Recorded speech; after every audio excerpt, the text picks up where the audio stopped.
Well, our regular viewers, a very warm welcome to the Mara Triangle in Kenya, and it's exciting to have you on board. And we're lucky to start with a lioness there. And for those of you who have never joined us before, this lioness belongs to the Ololo Pride Lions. And my name is David. That has not changed. I'm sure you all know that. And with me today this afternoon is Archie. Archie, how are you, sir? And very excited to have you on board. Well, we have that lioness there, which is the member of the Ololo Pride. I'm sure all of you know the Ololo Pride of Lions. For those who have never joined us before, Ololo is it's the largest pride that we have in the Mara Triangle.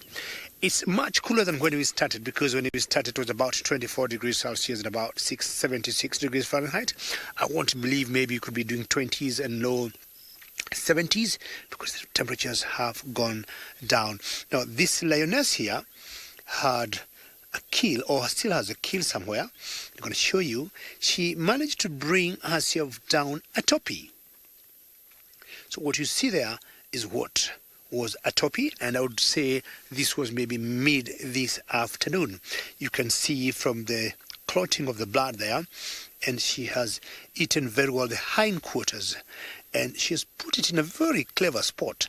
You see that green grass area there, definitely that's a wet area, that's the water pond there, and this lioness here must be a very smart girl, just to keep her food in the fridge, or in the fridge in the African wilderness.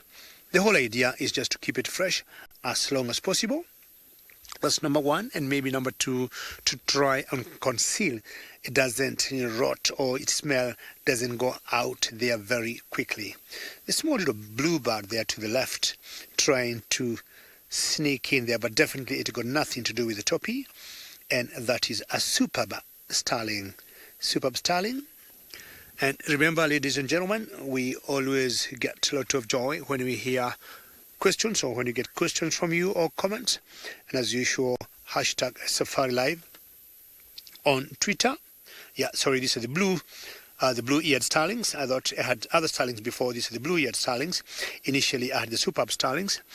And, should you have any questions or comments, please send them through, or you can keep following us on the YouTube chat stream. So I would say very well done to this particular lioness to bring down, a topi single-handedly. It's not any mean work. Yes, the good news, it looks leathery, and the fact that now the wildebeest have all gone away to Tanzania, or to Serengeti National Park. Now these lions here are left either bringing down topis, or buffaloes, or maybe elands and giraffes, until maybe the wildebeest will come back next time. I'm looking at maybe June, July next year, but still they'll always not go lacking. The Ololo Pride are very good when it comes to hunting. So this particular lioness did bring this topi on her own. She's staying very close to her kill because she knows the dangers of moving away. And also next to her, behind her there's a little swamp there where she was drinking water earlier. So she got everything that she needs here. She got her kill and she got the water. She has no reason to go anywhere. The only thing she maybe wants to do is just to have a snooze. Very good. She is pretty, and I would say she's very smart. It's nothing out of the ordinary for a single lioness to bring down a prey like a topi or a zebra or wildebeest, but it's not very common. Sometimes they need to combine forces, 2, 3, or 5 of them, but those particular individuals that are able to do that on their own, I agree with all of you. They're pretty smart and very intelligent on how they lay ambush and execute their hunting plans. So this particular lioness did pretty well. The Olololos got 4 fully grown females, and this is one of them, and I'm guessing the others are not very far from here. I'm not surprised she would just sleep there for 1 hour, 2 or more, and this explains what I've always said once in a while, that it's not only the male lions that sleep, but the females also sleep more or less the same if they have the similar conditions like the males. Just turning around, changing position, and a very quick look to the topi, making sure no hyenas, no jackals that could be coming to sneak on it. Very well done, Lioness. And I think Sydney was trying to work very hard and maybe spot a cat in Juma.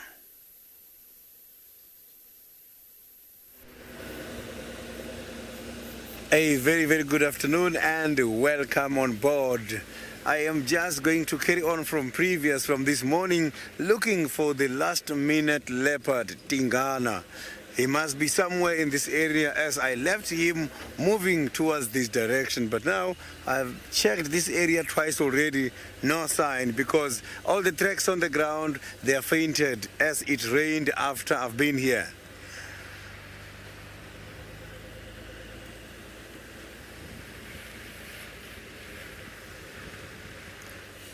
So I don't want to find him during the final stage. I want to try by all means and find him now so that we can be with him.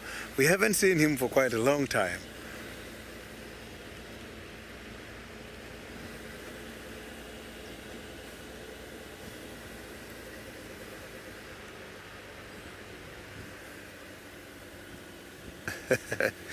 Yeah, Tingana is the last minute leopard of the day.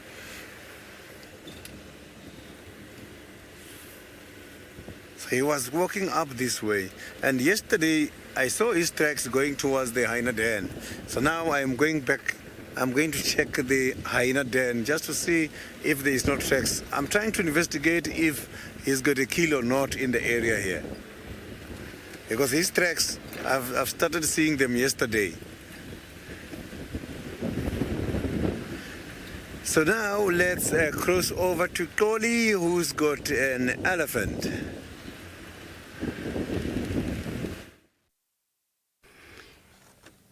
Good afternoon and welcome to Safari Live.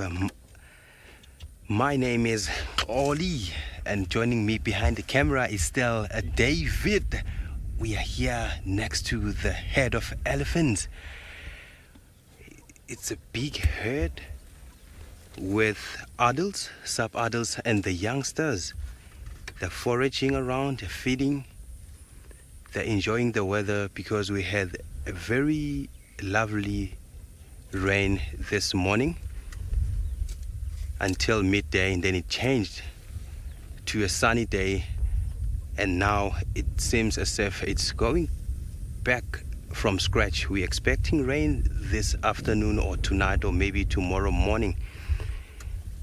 These elephants are enjoying these lovely leaves over here. As you can see, this young one is trying hard to get all the fresh leaves. You can see the color there is a little bit bronze to red because these are the new leaves from the dry season.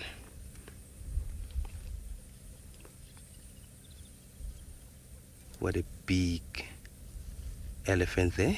You can see the size of the young one, the size of the bigger one. It's very different, and it's so amazing that these big creatures will give birth to a baby that weigh up to 100 kilograms. That's such a big baby.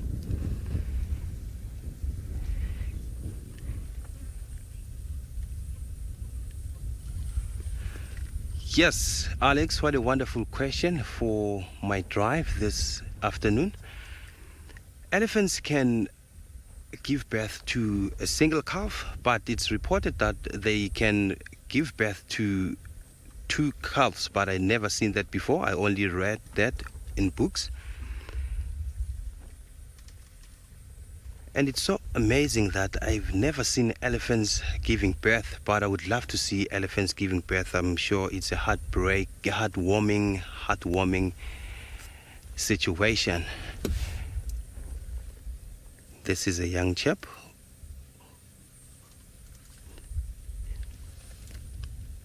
These elephants, they really look so great because of this green pigment you can see over here. We are from the harsh dry season with less vegetation, so now the leaves are coming out, the new grass shoots are coming out, the pans are full with water, As you can see, this one is taking some dinner with her. Yeah, she is really taking a branch take away for maybe the youngster there. Oh, also the youngster has the small branch there for the road. Yeah, they all got takeaways. I'm sure these leaves, they taste really nice, especially after the rain.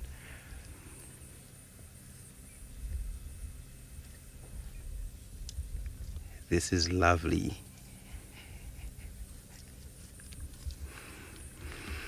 Sina, you love to know what's my favorite animal. Actually, in this place, it's so hard to tell which animal I love, because these animals, they behave differently and they show different things each and every day. So I love everything happening here, and love animal that you can find in here. I can't say I don't like elephants, I don't like buffaloes, I don't like rhinos, etc. I love everything because every animal has its unique story to tell. And these big giants are walking slowly and quietly. You will think maybe they will make a lot of noise. Just listen to that. I think there's an alarm call. I would like to go and investigate what's happening there, because I can hear an alarm call. So sorry for leaving these alleys. Maybe we might have a cat. It's been a while not seeing Hosanna around. Sydney saw Tingana this morning. Hopefully he will find Tingana again. And hopefully the alarm call is for one of the cats. I miss Hosanna. The little chief is on this side.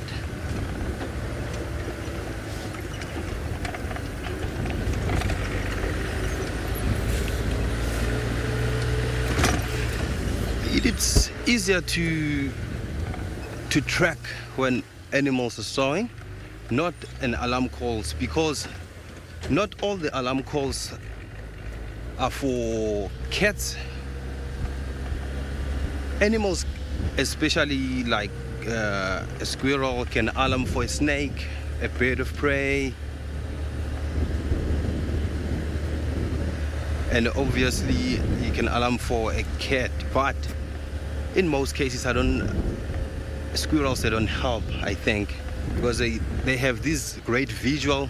They can see from far distances, so they will alarm even if they see a bird of prey from far. So I don't really rely on squirrels all the time, because they can do these false alarm calls. I think it's here. So while I'm investigating and trying to find out what about this alarm call, let's go up at the Mara with David.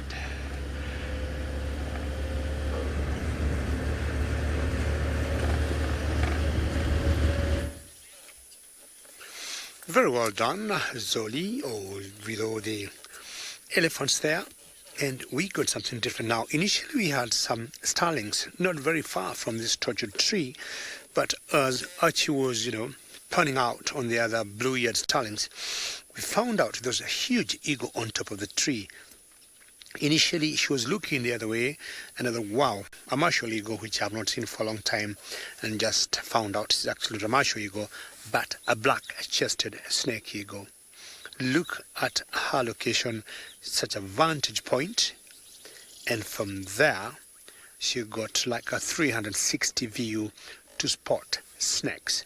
Most snake eagles, as the name suggests, will always be eating snakes.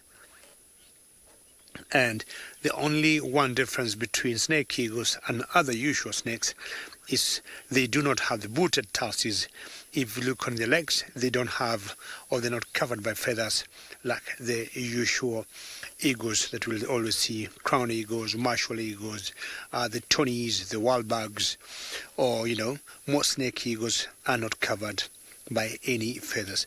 Now, one characteristic that's very common to all eagles, you see how she turns her head? That way she's able to look possibly 180 degrees, should she need to turn maybe almost up to 200 plus degrees.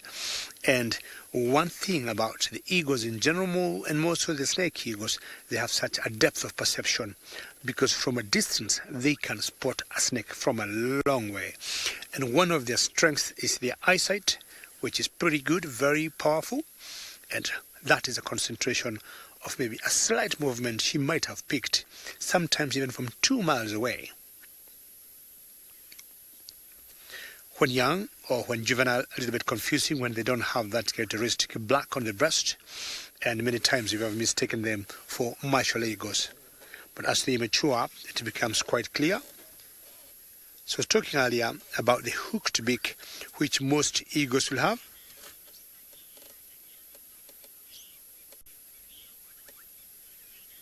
Serena, I like your comment. It's like, she got some wrap on, on her back, because it blends in very well, and it is very conspicuously different between the black and the white. It's a bit chilly, and that makes a lot of sense. That's a great comment there, Serena. And I was talking about the beak. If you look at the beak, it's slightly bit sharp and hooked, which is very typical of all eagles. The eyes, you can see, as much as she's about 150 meters from where we are, you can see faintly they're yellow, huge, because they need them to spot long distances. And most snake eagles will have yellow eyes. Hello, snake eagle. But apart from snakes also, you'll also get them getting rodents. They get other smaller mammals, rodents like mice or rats. Of course, should they get reptiles like skinks or lizards, geckos, they still do eat them, but they tend to specialize more on snakes than anything else. Huge birds, and if you compare them to the martial eagles, this is a very huge ground for them to look around, and they could be looking for anything. Well, we're going to go back to our lioness because she's still here with us, and the topi, same spot where she was, and this particular lioness is just having a little nap here and not thinking of anything else but waiting to get a little bit hungry and go back to her kill. I do not want to commit myself by saying she's pregnant, because it could be the amount of pounds she got in her belly, but looking on her mammary glands, I don't know whether she got any circle marks. I can't see very well, but they look a little bit swollen. So even if she's got a few pounds of food in her belly, I think she could be pregnant. That's a wild guess. I could be wrong here. But she looks to be in very, good shape in, every way you look at her. Big pose, big body, very well-built muscles. And no wonder single-handedly she was able to bring this topi down. And I doubt where she is, or where the topi is where the actual takedown was. She must have dragged it from a particular point, because the area the topi is, it's very open, but you can see the amount of water there, that the area is pretty wet. So as soon as I guess she killed it, she dragged it to that particular point, keeping it fresh, keeping it cool. And definitely if she got thirsty, as I saw earlier, she would quickly have a drink and then go back to the meal. Not sure why the rest of the members have not come. Not sure she has communicated to them, or they could be having another prey or food elsewhere. The times, this pride, I think it was about 2 weeks ago, when they brought down 2 buffaloes 50 meters apart. Giraffe Girl, always a pleasure to hear your name. What I will do, you say you love to see the Olororo cabbies. Hang around, don't go anywhere. We still got like another 1 hour or so on the show. And what I'll do as I leave this lioness and maybe look around, my guess is the rest of the pride are not very far from here. They should be just about here, because lions, I'm sure we all know, they're very social cats, and it's quite unusual to see them separating in such long distances apart. So the Olololo's giraffe girl, the cubbies, are pretty close from where we are. Yesterday I was lucky to see the Kichwa male. Around here we got a coalition of 3 males, and I saw one of the boys that we call half-tail, and they had a zebra kill, but that was a different pride. It was the marsh pride. Flicking the air. Did you get irritated by a fly, or it was just a leaf flex? Sometimes it's always leaf flex, not necessarily flies. But you can see she got lots of flies on her paws and ankles there, because they're full of blood, and very typical for lions. Of course, bringing the prey down, they'll have to use their paws, and when they're trying to tear or open up certain areas of the prey, they end up soaking their paws with blood. So these flies are doing a pretty good job to help clean it. And looking at the topi there, I don't see as many flies, but of course there are more flies on the topi than the lioness.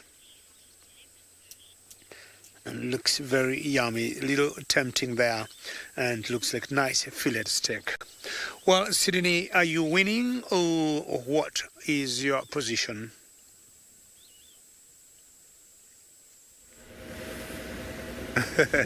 I am not winning yet. Still looking thoroughly amongst these trees, which are now recovering strongly and camouflaging the animals. Maybe we might be lucky this side, but if I don't see anything here, I will use them and see if we can find something else there. I am trying now the last part of this block where we left him.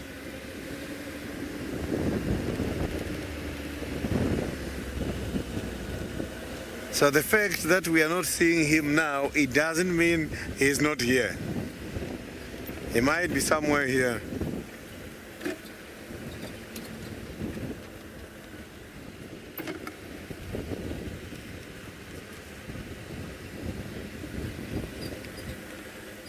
Tom, the population of the animals, it changes when the area is green because of the following. Everything is happening now.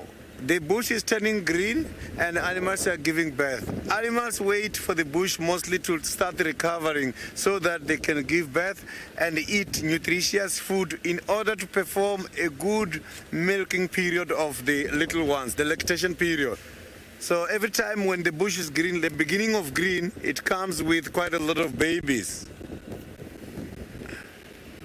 So, but the green trees also attract animals to come and be densely populated in the area, because these animals, they want to feed together as a group for safety reasons.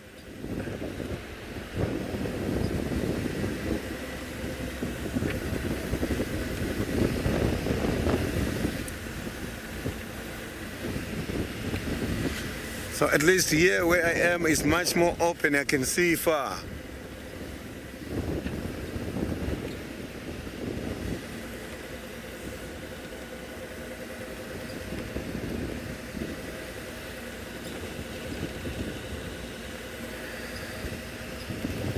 I have not yet picked up any of the tracks here convincing that this cat moved towards this direction. But we saw it coming this side, but we can't find evidence on the ground.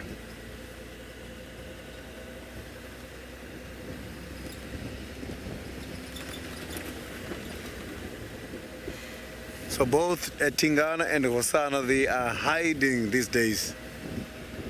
Their hiding strategies is helping them to run away from us. Maybe it's also helping them to catch.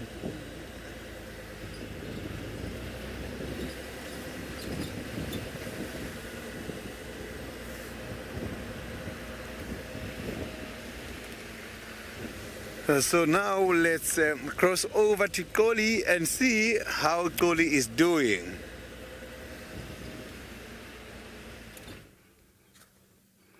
Yes, I took a loop around this block, searching for any antelope that might alarm call, because the alarm call came from an antelope, which was an impala. Dave spotted it before we spotted the elephants. So we are looking at the kudus now. You can see the ears are wide open. I think they also had something from that impala earlier on. So what's happening here now? These kudus are in a thicket. That's where they are mostly found because they easily camouflage in this place. They love this habitat because you can see their coat nicely camouflages in an area like this. They don't look so relaxed because you can see all the ears.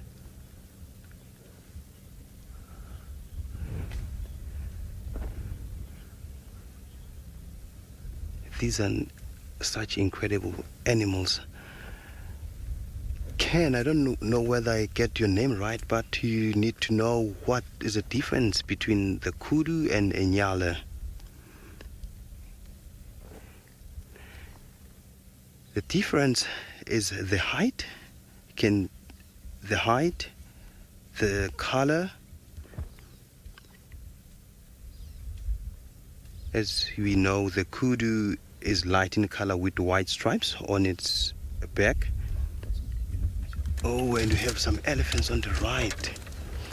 And the nyala is dark in color with white stripes. And the male nyala is black with brown colors and with white lines on the body. This is the head we saw earlier this afternoon. Yes, indeed. These kudus, they look very alert. As you can see, the ears are wide open. I think they might show us something like a cat or any big predator, because this is a place where Thandi loves to hang out most. Maybe we might be lucky to see Thandi this afternoon. And you can see they are all looking at this one direction.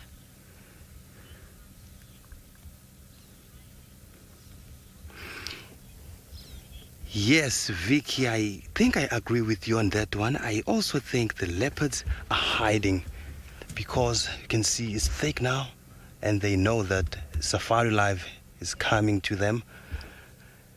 So they don't want to be in a show this afternoon, I think, because it's been a while not filming these elusive cats. So I think they took a break because we know James Henry is on leave, Kirsty's on leave. They also need some leave, I think. So that's why they are hiding away from us. Christmas holidays with the hyena family. Yes, they're also on Christmas break. It's been long not seeing Plonk, and I think he's also on Christmas holiday. I hope he's enjoying every moment with his family. I'm listening and smelling. Maybe I might get a scent, or maybe I might hear an alarm call from different sides from where I'm stationary right now.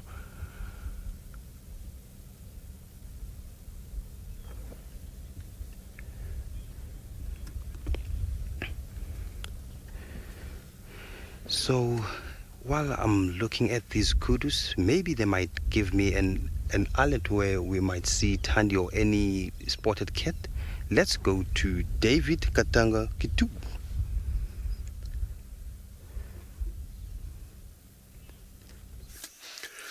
Yes, I'm driving to the sunset, I'm driving to the buffaloes, and I'm trying to compare the eating habits of kudus and the buffaloes. Kudus being browsers and buffaloes being more of grazers than the kudus. Well, a huge family here of buffaloes, some still standing up, some chewing cud, some still grazing, some just laying down, and of course chewing cud too.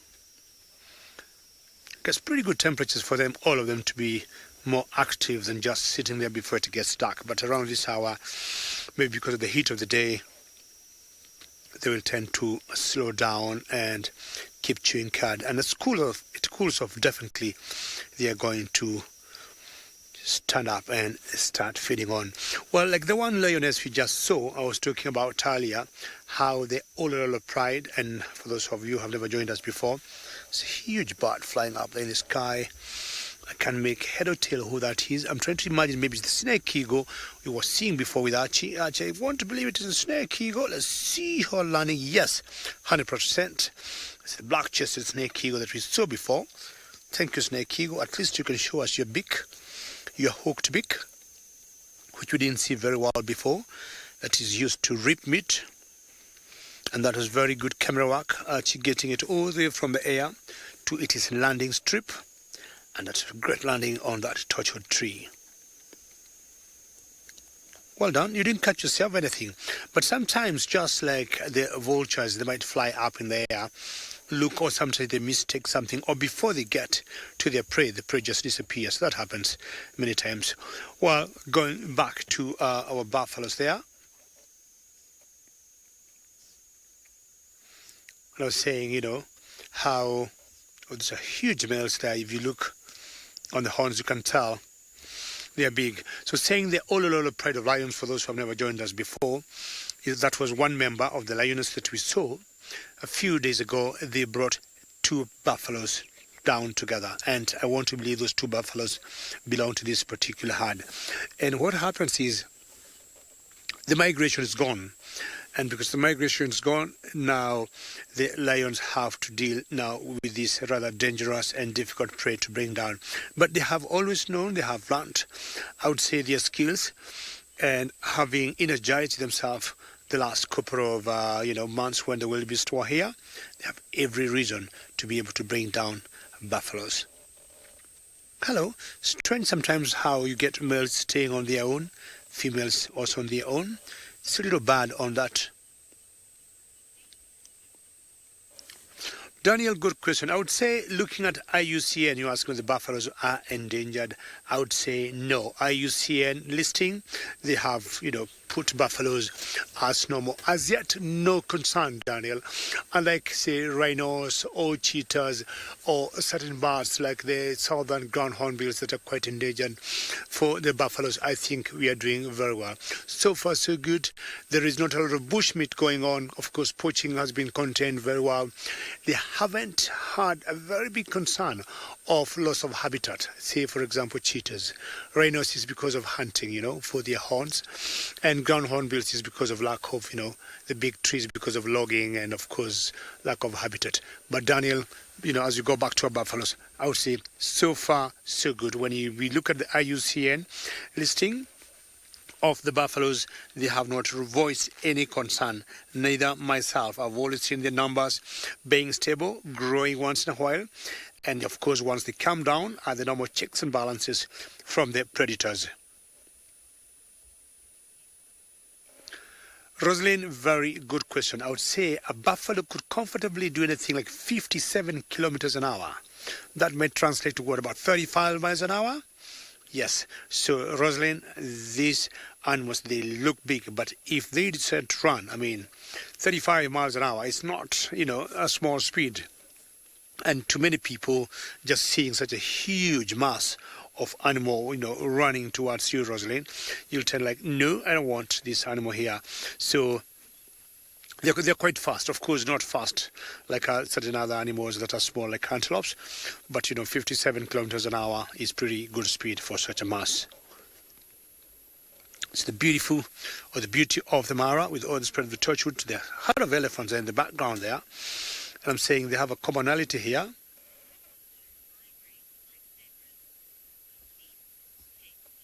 Take care. How are you today? And always good to hear your name.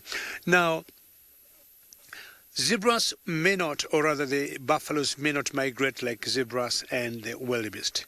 The wildebeest will always move from the Mara to Serengeti National Park in Tanzania, because when they bring down their young ones, there's a particular plant, or there's a particular type of grass I have always noticed they love eating, that's found in one particular area east of the Serengeti, in the western of the Ngorongoro Conservation Area. and that gives them lots of nutrition. I think it's very nutritious for them. They get lots of vitamins and lots of minerals to be able to have, the right calibration of milk as they suckle their young ones. I would only guess maybe that's the only one reason why the wildebeest will always do migrate. And of course, giving birth there. The buffaloes, they have averagely balanced food wherever they are, and maybe they're not designed to do the many miles and miles like the wildebeest will do. I'd also say take care. They do migrate, but of course not as thousands of kilometers like the wildebeest will do. They will be here today, and maybe tomorrow they could be another 5-10 kilometers from here. That's also a type of migration.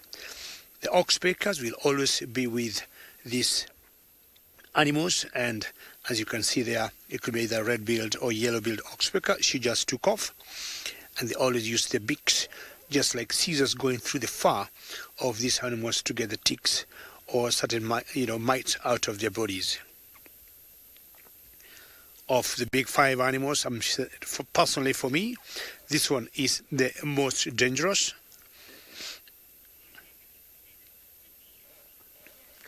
So what I want to do is to go a little closer to those elephants, take a little bit of a loop, a few minutes, and maybe we should be close to that family of Ellis that's just being together with the buffaloes here. Well, Sydney, I'm sure he is working very hard. Let's find out his status.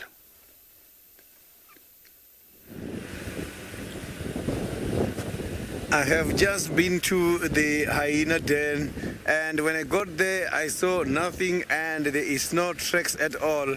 It looks like the hyenas have just reallocated again. Not too sure where they are.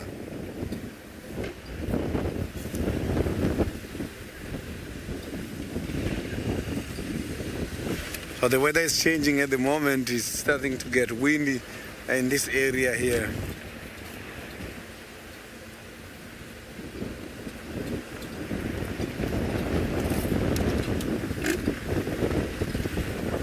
So I am passing the tree house dam again, and there's nothing here now. I will be heading towards the twins dam. Maybe we might be lucky someday.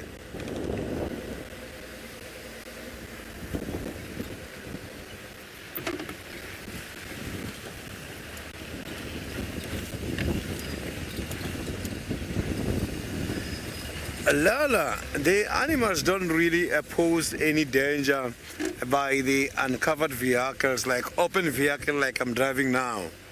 The first thing you must remember is that these animals, when I'm driving with my camera operator at the back, when seeing us, they see us as one object. They see all of us as part of the vehicle.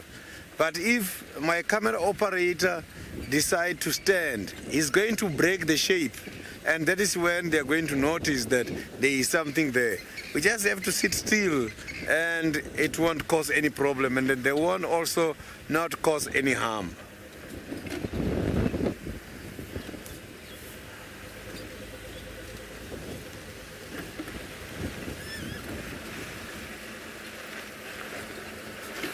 So now let's cross over to Tony, who's got the giraffes.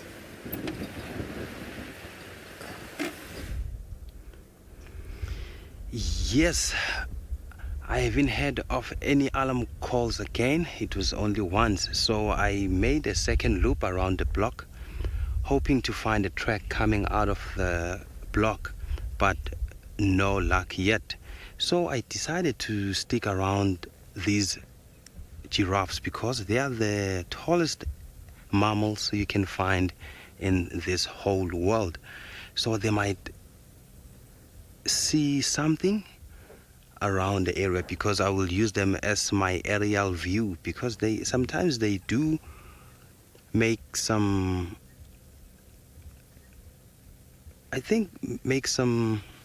not calls, but they can tell that they can spot a predator.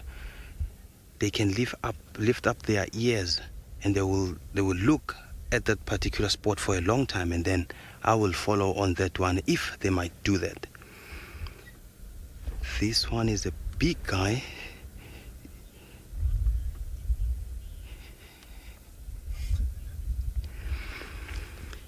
Conrad in FC. What a beautiful question over there in FC. Hello. Yes, giraffes, they do make sounds. I never had them making sounds, but I've read in the book that giraffes, they do make sounds, but I never had any giraffes making any sound. But I will ask further or more information about it, and then they might make some sounds. Maybe if there's a cat in this block, we're going to wait here and see what they will give us. Maybe you might be like hearing one now making a sound. They make a real big bellow when they're getting attacked.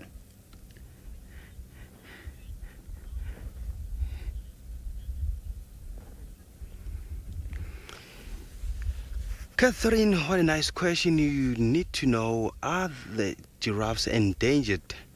I read an article a while ago, but this year I've heard that giraffes are one of the animals that have been posed because of their skin, and then I'm not sure whether they are critically endangered or they are endangered or they are least concern. I'll check, but the population, I think it's declining.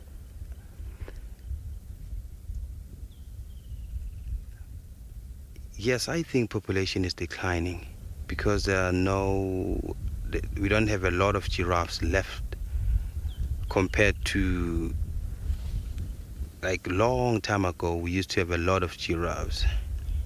Yes. But according to the internet, yeah, they are declining. Yeah, they've been considered vulnerable according to the internet. So if we don't protect these pretty and beautiful species, they might decline to become endangered, or they might be extinct, because they really need protection from different area codes so that they will be safe at all times. And look at that. This is the thing I was talking about, that giraffes, when they suspect any dangers, they will look at that particular spot for a long time. And as you can see, they are looking at, I think it's looking at something there. Or it's listening. You can see the ear is wide open.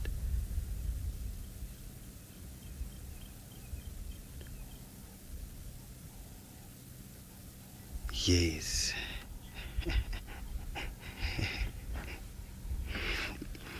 Yes, MGN, these giraffes are very lovely. More especially, you can see they are on the other side of this termite mound, so the picture is so perfect. I'm sure everyone is getting some screenshots there. This is an amazing picture I've ever seen. Thank you, Davi. Yes.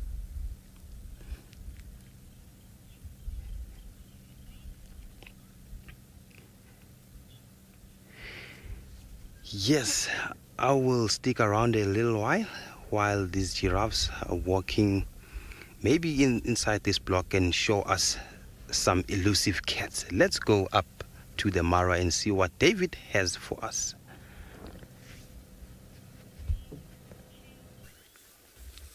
Well done, Oli, and I just want to remind you, because you were here a couple of weeks ago, the fact that the wildebeest are gone, giraffes now will become on the menu of these lionesses.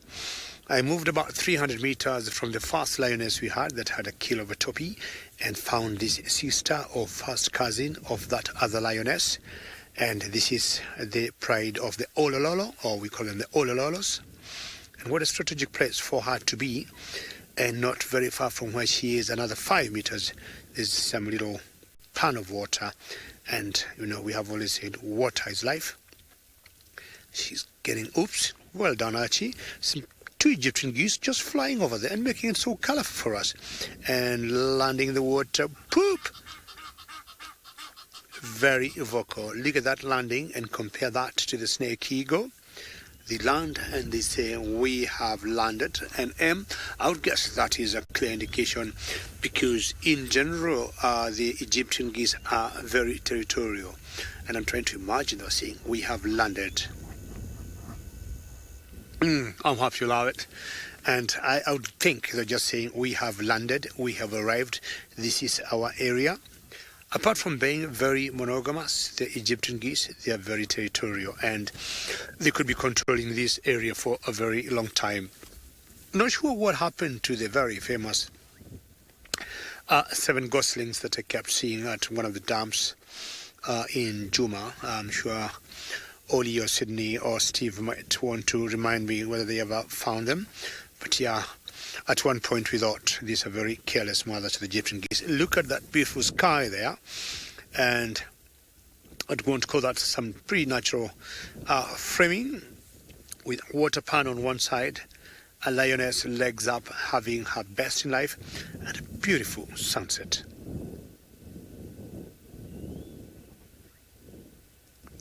Very good. I'm happy. M says that's an awesome one. I would say, to me, that's amazing. I'm not sure, viewers, you'd like to tell me, treat me one word, that water pan there, a lioness just laying their legs up, having pretty good time, and such a magnificent sunset.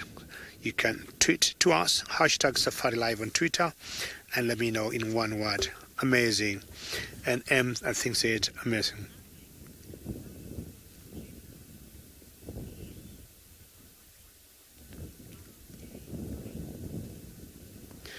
Mrs. Lapwing, thank you for the feedback to let me know the gosling are doing great. Thank you very much. Ms. Lapwing, thank you. At least I have an idea that the missing gosling are well and alive, and all the wild goose chase we used to do there, at least it was not for, Are you having a drink there? Sometimes you wonder whether they wade in the water. And these are some of the most beautiful ducks that I know of. I'm not sure why they call them geese, which actually they are more of ducks than geese. But when we come to nomenclature, the anthologist will always name these birds. I'm not sure where they come up with the naming, or when they sit down and they decide to give them particular names. You see, they'll be feeding on small little grass or seeds there. Or you're trying to clean your beak. See the eyes there. I've always thought, so many ladies or in Egypt used to do a lot of eyeshadows or eyebrows on the eyes. Deja vu, you say this is an idyllic scene. Very good. Thank you very much. To have the geese or the ducks there, the water, the lioness on one side, the sunset. Deja vu, idyllic is magnificent. From the set we had before, I think these 2 Egyptian geese just came to grace it, and they're also saying, yes, this place is just wonderful. See the tree line there, and that is the Olololo escarpment in the background. And I'm sure many times you have heard of us saying the Mara Triangle, and that you say is dreamy data. Very good. Dreamy, yes. This is a place you'd dream to be, and that's a very good word. Dreamy it is. Lioness, what do you think? You want to go join your sister back there? So this is the second member of the Olololos. I think there are always 4 females, fully grown adults. So the other one was behind us that had the topi kill. And wondering why this one is not going to join her. I think she got some ticks on the neck. You see, if you look carefully there, all those are ticks there. And they normally don't do so much harm to this cat, because we haven't seen them picking any infection, either TB or pneumonia or some kind of, anthrax or any other disease from the ticks, because look at her and look at the number of ticks on the neck there. What do you want to do? You want to move, or you're changing your bedding style? You want to lay on your side, or you just want to enjoy that view of that canopy? Look at those trees there. I'm trying to imagine if I was in this lion's head, I would be enjoying that. Crazy for safari, the difference between ducks and geese, I would say geese are more carnivores and ducks are more vegetarians in terms of what they feed on. So what we just saw there, those are two ducks, as much as we call them the Egyptian geese. And you see them eating grass or some seeds. They're more of herbivores than the geese. The geese, of course, will be getting small little insects, small little worms here and there. But apparently, most birds, regardless whether they are vegetarians or not, should they bump into an insect, they'll always, pick it up. I want to drive forward and see if maybe the other members of the Ololo Pride is here, because when they're all together, they are always 16, and of 16, I have only seen 2. I'd want to know where the other 14 are.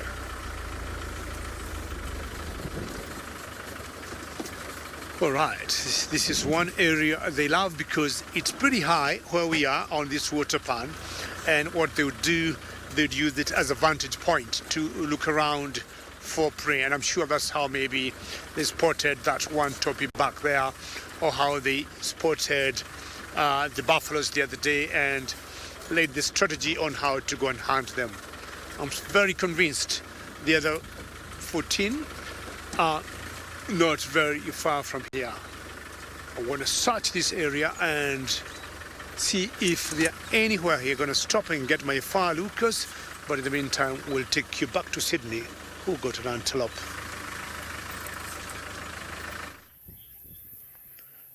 You can see I have got the impalas here, and they're all carrying horns. And at the back of the one who is just grooming, there is a tortoise coming from far, right in front there. That tortoise is coming towards the impala. I saw it moving there. So both impalas, look at that, the movement a little bit. So both tortoise and the impalas are competing for the same kind of food source there at the moment. They are eating grass. And look, the tortoise now is moving away. So this is what is called a bachelor head. So a bachelor head is consisted of the male and as well as the little ones which have not started mating yet. So bachelor heads, it does not mean they are not going to reestablish their families.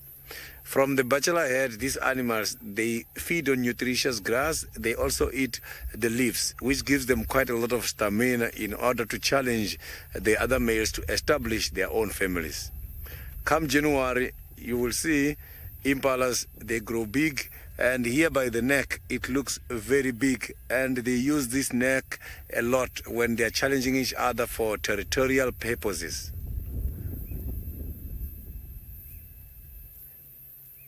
So you can see this impala now is defecating.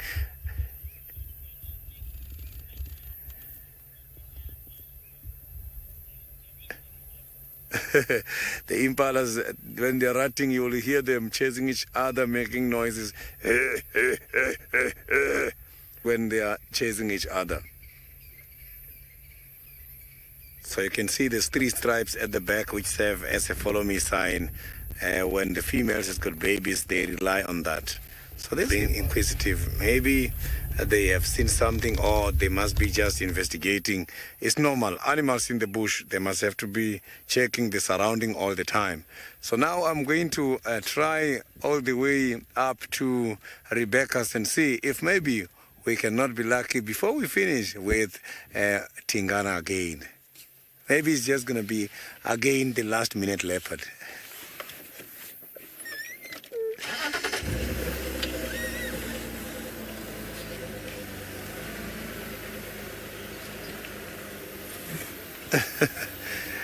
Mrs. Lapwing, impalas, they are not afraid of the tortoise.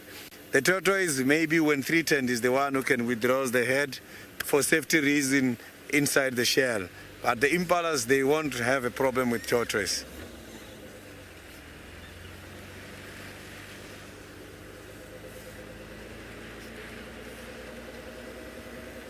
So there's quite a lot of tortoise at the moment. I've seen a lot this morning, and this is the first one now, but the tracks are just everywhere. So they don't really have a lot of predators, the tortoise. So that shell is too hard and they can hide easily. Head is inaccessible.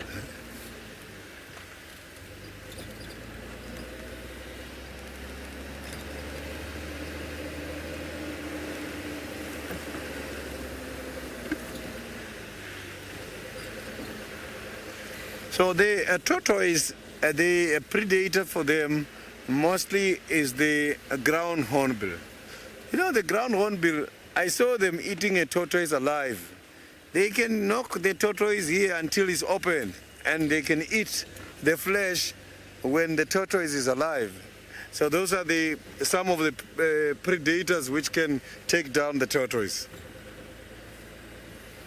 The other animals, you will see predators such as leopard, they try as well, but they don't win. They try to move them, to try to access the underneath parts and fresh parts. They just withdraw and hide.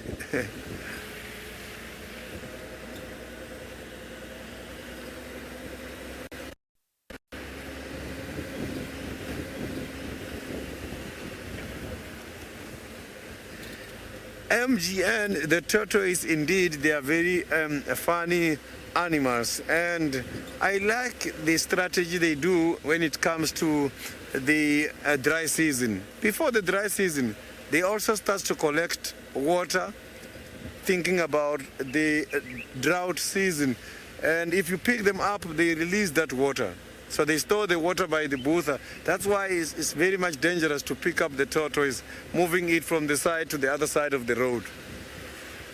But now during the rainy season, they will again gain more water. But when it's dry, it's going to be a problem.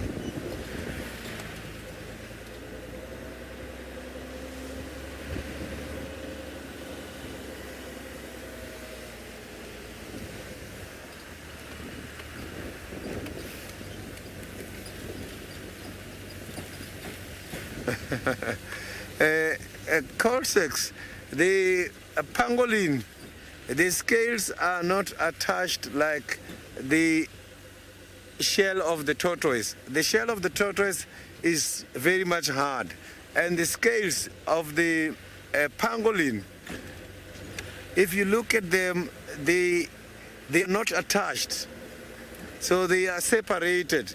So they can easily get to the meat on the pangolin if they catch one.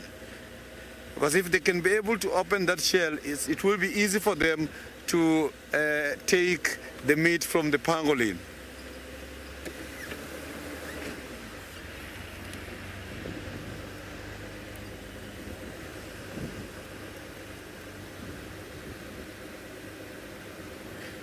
They can lay quite a lot of eggs. I'm not too sure about the number of eggs they can lay. Lay eggs here on the ground, they dig, and that water they store, they also use that water in order to moisturize the area they are going to deposit their eggs.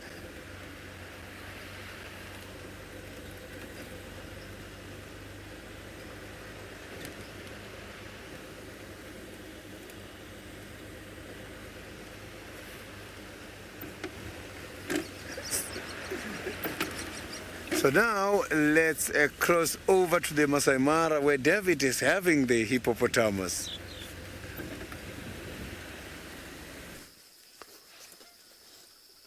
Very good, Sydney, and we have decided to look or leave the lioness that we thought, is the sister definitely, or the first one we saw, and we moved on. From a distance I thought I saw a rhino. I was like, oh yes, a rhinoceros. From the shape and how, that big animal you see walking there, it looks like a rhino, but apparently it is a hippopotamus out of the water. For me, very early to be out of the water, but because the temperature is right for her to be out of the water. Could have been hungry, and she thought she's not going to wait until it gets dark to come out of the water, because normally they come out, around 7ish. That's when it gets a little cooler. But what time is it we're talking about? Yeah, almost there. Not very much of a difference, but still some good daylight for us here. Grazing and grazing, they graze so much before going back again to the water early in the morning. Sometimes they go up to 20 kilometers away from the water, of course depending on availability of food and also the number of hippos in a particular area. Well, this one did not come from the Mara River. We got so many small little streams, I would say, and very small little water ponds in the Mara. And this is exactly where this one came from, because from where I am, it's quite a long way to have come from the river. Small ears they got, and if you look carefully, the eyes are always like on top of the head, because they remain so much, or they spend so much of the time in the water. They need to, once in a while, just to keep looking on the surrounding to make sure they're safe. I think the only concern, I would guess, would be lions and not anybody else.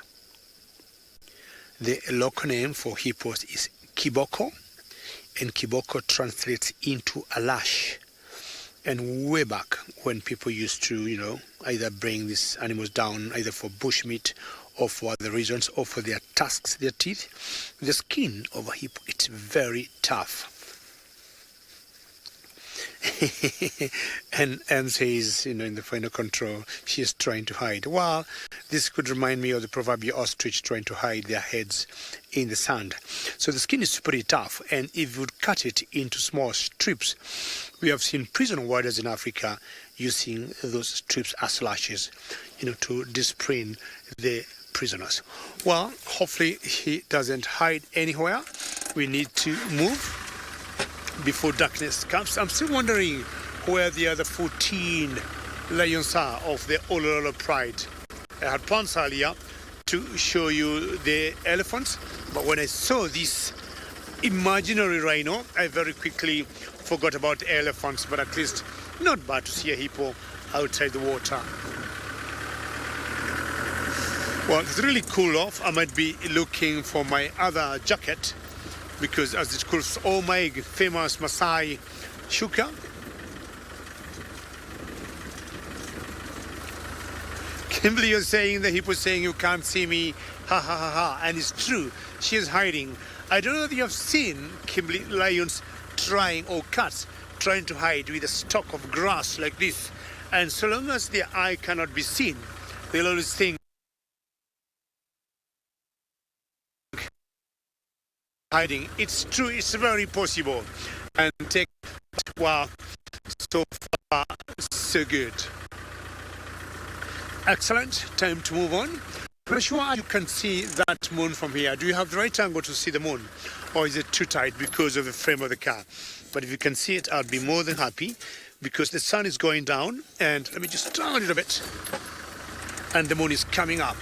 Okay, Parker, you need to keep going. How is that? Looks good or not good? Well, I don't think it's pretty good. I was wondering, having seen the sunset, we could have seen the moon coming up. But it's pretty high, almost 12 o'clock, which is a very tight angle for the camera to frame. Lovely. Keep moving on and wondering where the other 14 lions of the Olololo are, and hopefully I want to spot them before darkness comes, because can't remember whether it was Giraffe Girl who was talking of wanting to see the cubbies of the Olololos. I would also personally be very happy. They got so many youngsters in that pride. And you can see how my car is going this way or that way. This is because of the rain having here. And the becomes very slippery. So the times you just have to use the normal high ratio on all the falls. If it gets very bad, then you have to do low ratio and the car heavier, and to get a better grip on. I think that's one.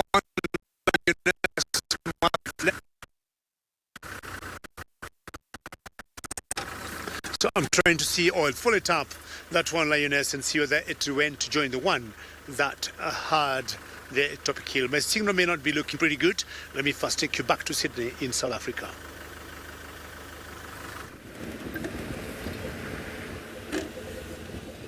I am now trying my luck again here around the treehouse dam, just to see if Tingana is not coming to drink by this time. Maybe we might be lucky now with him coming down to drink.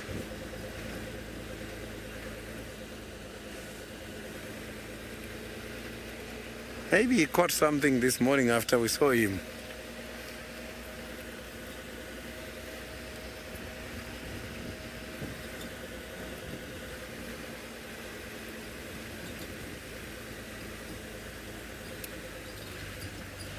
They are fish which are very safe to eat here in the area.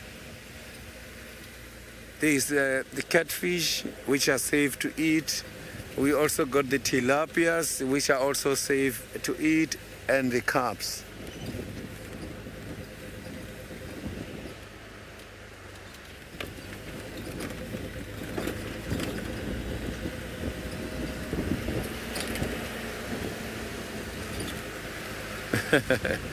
So that is what I am hoping for as well. Maybe he wants to show us that he's changing now to become a last-minute leopard all the time.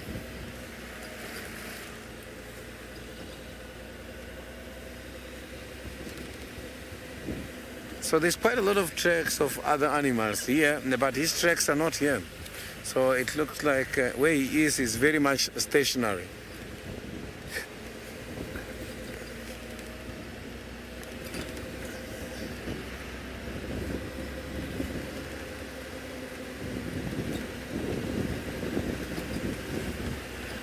My favorite time of the day to find animals is during the dark. Just after the sunset, because that is when the nocturnal animals, mostly the predators, is when they are going to become active and walk around.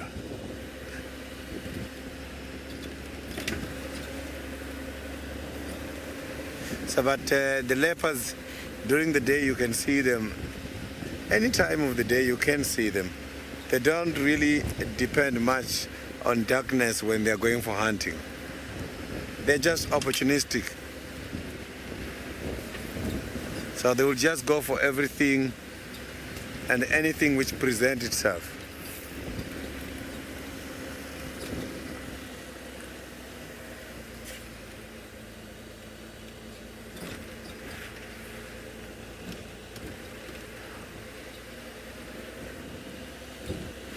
So now the weather is overcast. When it's overcast like this, mostly predators, they don't worry much. They do carry on hunting and they wake up very early. Because most of them, they wait until the sunset. But when the weather's like this, before the sunset, already they are moving around.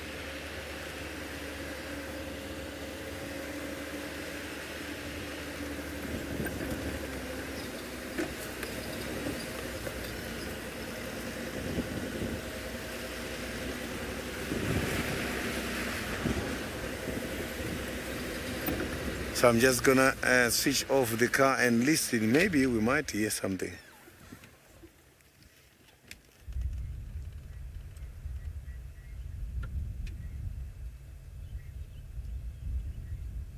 It's difficult to hear from far because of the wind.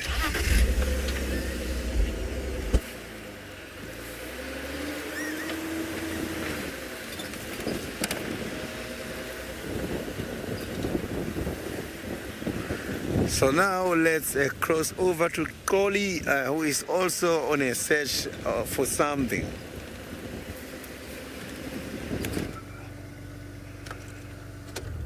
Yes.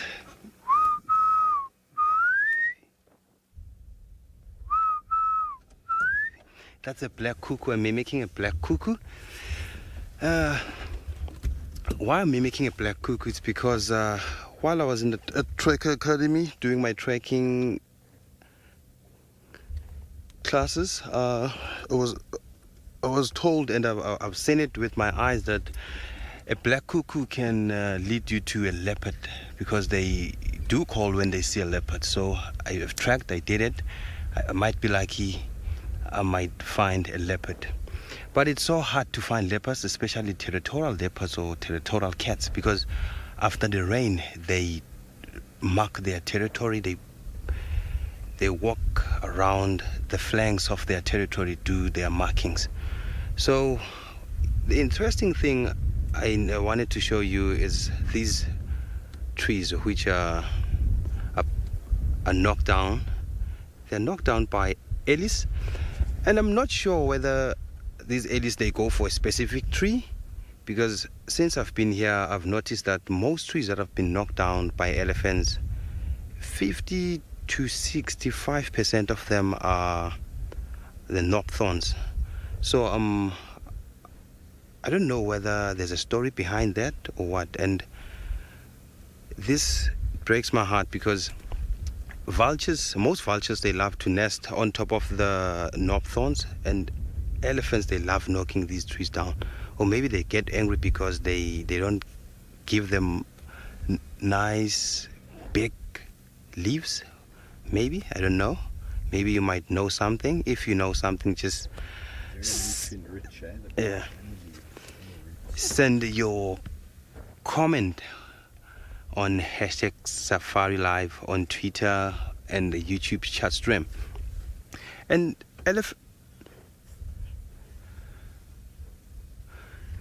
yes, Paula, it does look like an elephant was here or is here. But another thing, I think, why elephants knock down these trees, especially the knob thorns, is because knob thorn have this. I think the inner bark there's a lot of nutrients in the inner bark. Maybe the roots are sweet or they are nice to eat, so that's why they love knocking these trees down. I don't know. Maybe you might know something about that, or I will find out more information after this drive, and then I will.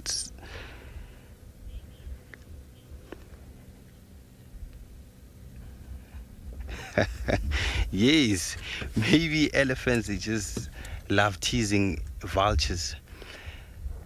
It's so great that these guys, they're doing this. It's heartbreaking.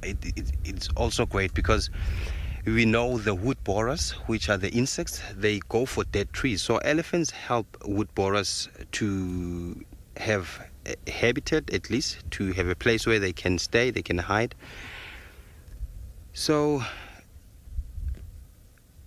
it's a good thing, it's a bad thing, but it's nature. That's how elephants live their life in this place.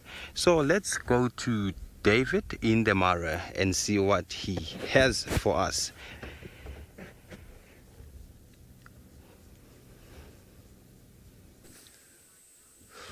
Very good. And of late, I have been calling sunsets and sunrises my golden moments, and I have that golden moment at the moment. And if you look at that sunset, I'm sure all of you will agree, truly, that is a golden moment. What do you think of that, ladies and gentlemen? You can see in the foreground, there's some ellis that I was looking for before. And not sure they're also enjoying the golden moment like me. And that is just out of this world. Well, ladies and gentlemen, what an afternoon it has been, both in Kenya, in the Mara Triangle, and in South Africa, in the western fringes of the Kruger National Park in Juma, with Sydney, Oli, and Steve, and myself, David. We want to thank all of you. Remember to join us tomorrow morning. Thank you, and from all of us, goodbye, and have a very good one.